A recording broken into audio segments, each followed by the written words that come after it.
चंद्रमा उसी जल में प्रतिबिंबित होता है जो जल शांत हो, स्थिर हो।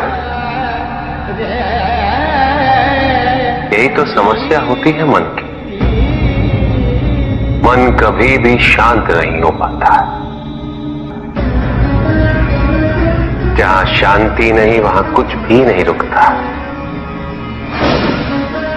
समुद्र की लहरों की भांति विचारों का उपद्रव मन को निरंतर स्थिर रखता। कुछ भी सुनने और समझने के लिए मन का मौन रहना आवश्यक है, किंतु मन मौन रहना नहीं जानता। वो तो निरंतर कुछ ना कुछ कहता रहता, प्रतिपद शब्दों का आक्रमण चलता रहता है मन पर, और यही आक्रमण है जिसके कारण व्यक्ति कभी भी शब्दों के परे नहीं जा पाता। जहां जीवन की सत्यता का बोध उसकी प्रतीक्षा कर रहा होता है।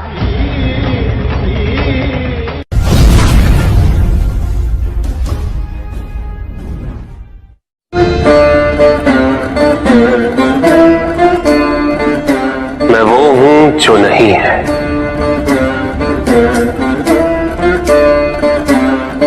जो नहीं है वो मैं हूं।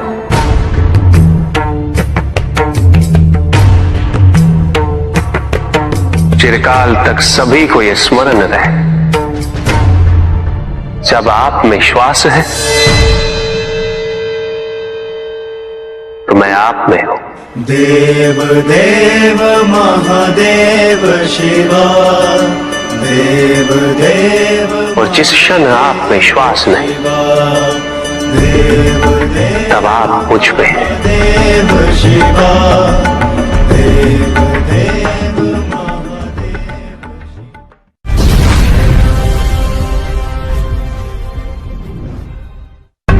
सत्य को जानने के लिए वन में जाना अनिवार्य नहीं है।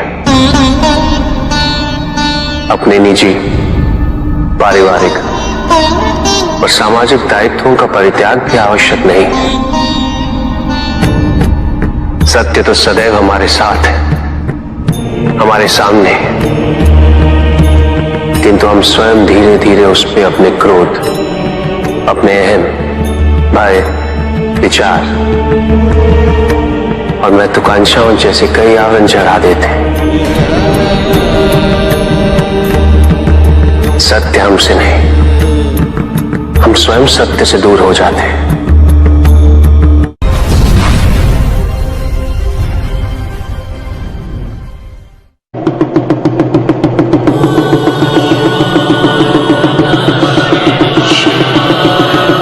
जहां न अमृत, न विष, न सुख, न दुख, न स्वर्ग, न नरक, वही परम आनंद है। उसी परम आनंद तक की यात्रा है तुम्हारी। ये यात्रा आनंद के सानिध्य की है, ये यात्रा सानिध्य के आनंद की है।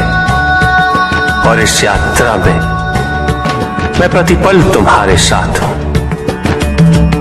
मुझे ढूंढो मत, केवल पहचानो, तुम ही मैं हूं, मैं ही तुम।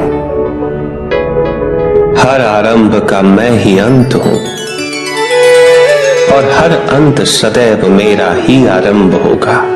देव देव महादेव शिवा, देव देव महादेव शिवा।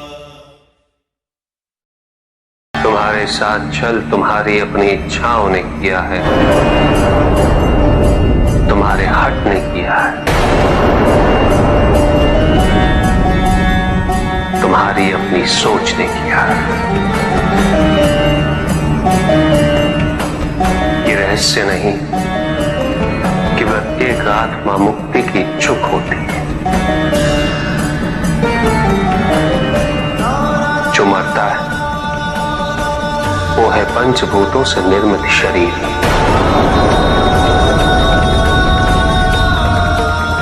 किंतु आत्मा तो अजर है, अमर है।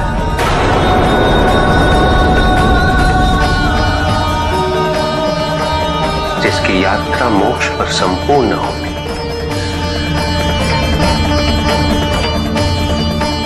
जहां सांसारिक बंधनों से व्यक्ति मुक्त हो जाता है,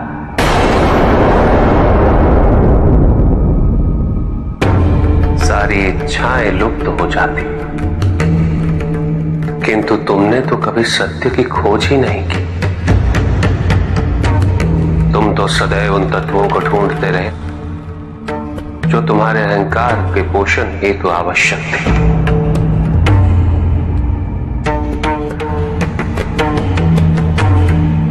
किंतु सत्य तो यही है कि ना कोई तुम्हारा है और ना तुम किसी के। जो है वो परमात्मा का है, और जो नहीं वो भी परमात्मा का ही है। इस शरीर में तुम इस सत्य से अनभिज्ञ हो, किंतु इस शरीर के पूर्व तुम्हें इस सत्य का बोध था, और इस शरीर के पश्चात भी रहेगा। प्रश्न ये है कि क्या तुम इस सत्य को अभी स्वीकार करना चाहते हो? यदि करते हो तो परिवर्तन का मार्ग स्वतः प्रदर्शित हो जाएगा। आजीवन तुम प्रत्यक्ष को ही सत्य मानते रहे, परोक्ष सदैव महत्वहीन रहा। तुम्हारे पास यही अवसर है उस भूल को सुधारने का। भक्ति हेतु यदि कुछ अनिवार्य है तो केवल भक्ति ही।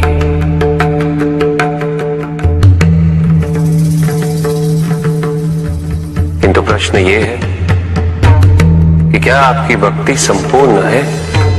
विश्वास और भ्रम के बीच की रेखा अत्यंत महीन होती है।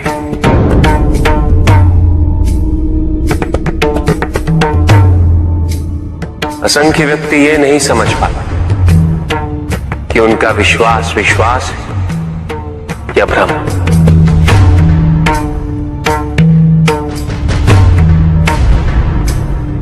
मुझ तक पहुंचने के लिए किसी और की आराधना अनिवार्य नहीं।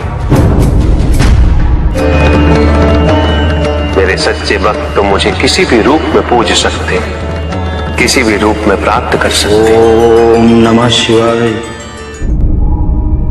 पुरुष और प्रकृति एक है, वो कभी पृथक नहीं हो सकते। शक्ति शिव के बिना अधूरी है,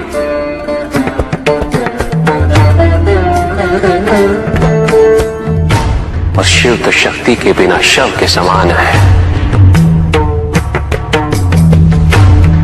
शिव शक्ति पुरुष प्रकृति का संतुलन सदैव अनर्थकारी सिद्ध होगा।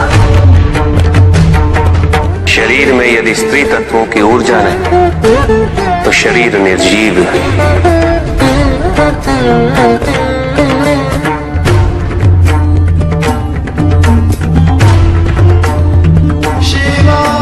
शक्ति और शिव के संपूर्ण रहस्यों को समझ लेना भक्ति, ज्ञान और तपस्या की पराकाष्ठा है।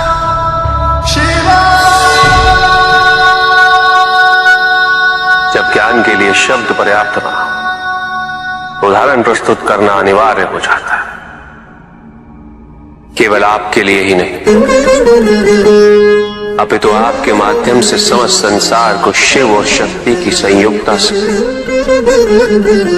पुनः अवगत कराना इस प्रसंग का उद्देश्य था, जो पूर्ण हुआ। महादेव महादेव।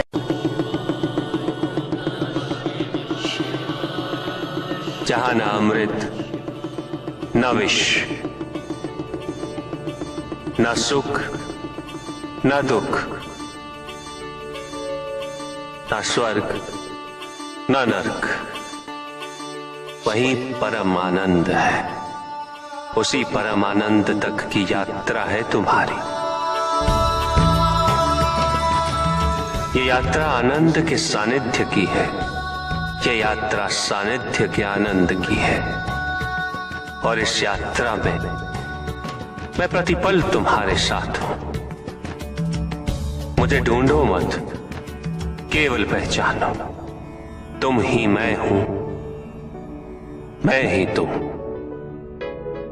हर आरंभ का मैं ही अंत हूं, और हर अंत सदैव मेरा ही आरंभ होगा। देव देव महादेव शिव। पंडित महोदय को अपने अंतिम उत्तर का तात्पर्य बताओ।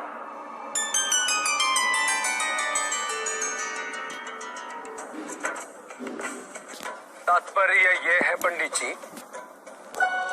इस जगत में 1 गुण, 2 गुण, 3 गुण, 5 गुण, ये सारे आरोपण मानव का मस्तिष्क करता है। अन्यथा जगत तो ब्रह्म माया है, और ये सारे गुण भी माया मात्र है। सब कुछ निर्गुण है मेरे महादेव की भांति।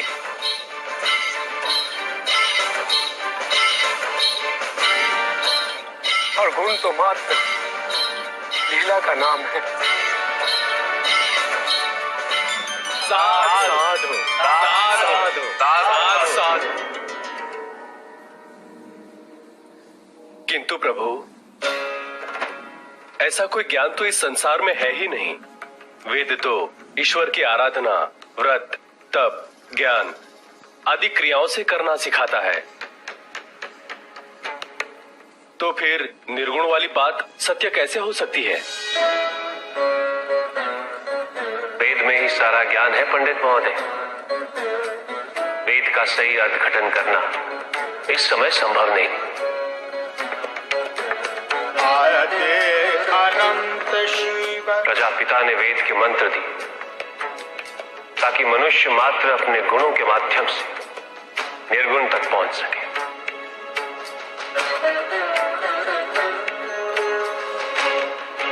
किंतु आप सब गुणों की मीमांसा में ही रुक गए। प्रश्न भी आपका और उत्तर भी आप ही का। व्रत, तप, दान, यज्ञ इत्यादि से ही संसार का निर्वाह होता है। किंतु उसी वेद में ईश्वर प्राप्ति के लिए निर्गुण बनने का मार्ग छिपा हुआ है। उस ज्ञान को आप देख नहीं पाते पंडित महोदय। इसीलिए अपने आप को देवताओं से अधिक ज्ञानी समझते।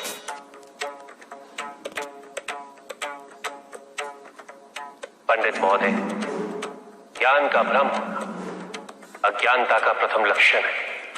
इस प्रकार भरे हुए पात्र में कुछ नहीं समाता, उसी प्रकार ज्ञान के अहंकार से भरे मन में अधिक ज्ञान नहीं समाता।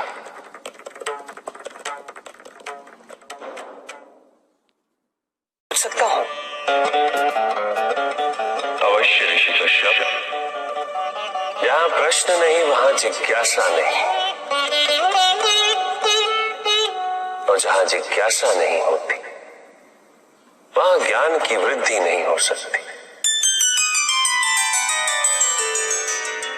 निसंकोच होकर पूछिए।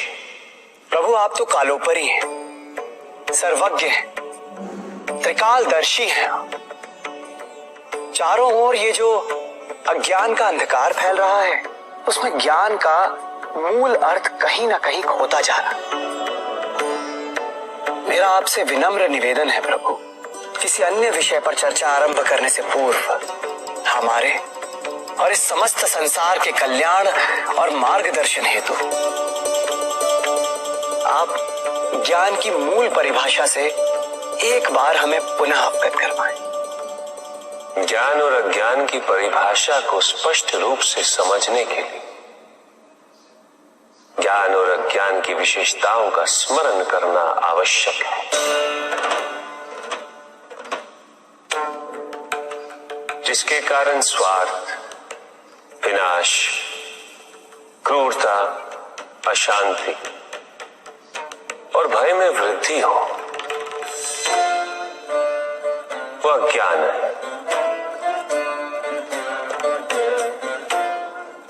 किंतु जो व्यक्ति को उदार, निर्भीक, सहनशील और विनम्र बनाए, वही ज्ञान है। अज्ञान की शक्तियां दुरुपयोग करने हेतु प्रेरित करती हैं, किंतु जो अपनी शक्तियों और अपने सामर्थ्य के प्रति अपने उत्तरदायित्व को समझाए, जो न केवल अपने अपितु अपने से पहले संसार के उद्धार हेतु प्रोत्साहित करे, वो ज्ञान है। ज्ञान का मूल उद्देश्य ही परोपकार है, सृजन है। दूसरों की भावनाओं को समझना, उनका आदर करना, यही ज्ञान है। क्योंकि ज्ञान हमें न केवल अपने अपितु दूसरों के दुख और सुख के प्रति भी संवेदनशील बनाता है। किंतु जो दूसरों की भावनाओं का अनादर करे, उसे ज्ञान की श्रेणी में कैसे रखा जा सकता है? अज्ञान के कारण व्यक्ति सांसारिकता में बंधता जाता है, मोह माया में उलझता जाता है। अज्ञान परम सत्य से दूर ले जाने का माध्यम है,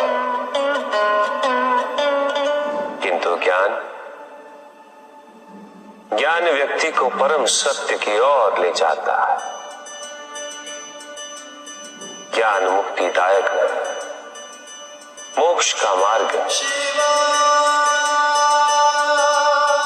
और इस मुक्तिदायक ज्ञान का सर्वोच्च रूप है आत्मज्ञान, और यही ज्ञान की पूर्णता भी है। ज्ञान और अज्ञान का ये अंतर संसार में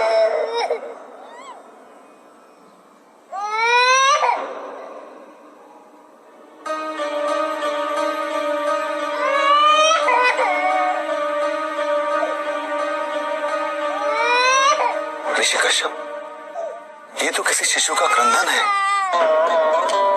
विदर्भ देश के राजा और मेरे भक्त सत्यार्थ का पुत्र चालू देश के राजा ने सत्यार्थ की हत्या कर दी। सत्यार्थ की पत्नी ने अपने शिशु के साथ अपनी रक्षा करने हेतु वन में शरण ली, किंतु अब तो वो भी मृत्यु को प्राप्त हो चुकी है। भक्ति का उचित मार्ग बताए हमें, ताकि मेरी भांति दूसरा कोई भूल ना करे। भक्ति मुक्ति का आधार है पुष्पदल, और मुक्ति तो केवल समर्पण से ही संभव होगी। और समर्पण के लिए पुष्प नहीं, स्वर्ण नहीं, आभूषण भी नहीं, रत्न नहीं, धन नहीं, विधि विधान नहीं, केवल अपने मन को अर्पित करना अनिवार्य है। जानना चाहते हो पुष्पधर कि वो कौन से पुष्प हैं जो मुझे अत्यंत प्रिय है? इंद्रियों का नियंत्रण, दया, शांति, तप, क्षमा, ध्यान और सत्य। और जब कोई मेरे इन पुष्पों से आराधना करे, मैं अवश्य प्रसन्न होता। भक्ति में भव्यता आवश्यक नहीं है पुष्पदल, अभी तो सरलता आवश्यक है। भक्त के के लिए ये समझना अत्यंत कठिन हो जाता है। प्राय भक्ति कब मोह में परिवर्तित हो जाती है और ऐसे में पथ भ्रमित होना अनिवार्य है।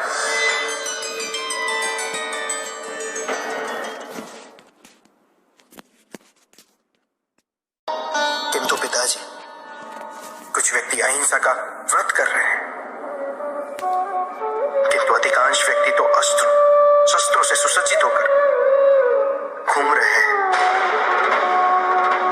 शरीर की रक्षा के लिए बड़े दुर्ग बनाए जा रहे हैं, कवच बनाए जा रहे हैं, क्योंकि उन्होंने स्वयं योग और शुभता के कवच का त्याग कर दिया पुत्र। क्योंकि अब शुभता उनके लिए जीवन को जीने का आधार नहीं रह गई, क्योंकि योग तो अब केवल उनके लिए एक कठिन सी साधना है। जो व्यक्ति, जो समाज योग से और साधना से जितना विमुख होगा, वो समाज आत्मरक्षा के लिए कवच, दुर्ग और अस्त्रों और शस्त्रों के निर्माण हेतु सदैव विवश होगा। व्यक्ति के अंतर मन से शुभता जितनी ही क्षीण होती जाएगी, योग की अग्नि जितनी कम होती जाएगी, उसके जीवन में अंधकार की अग्नि भी उतनी ही प्रचंड होती जाएगी। समाज में ऐसे अभिमानी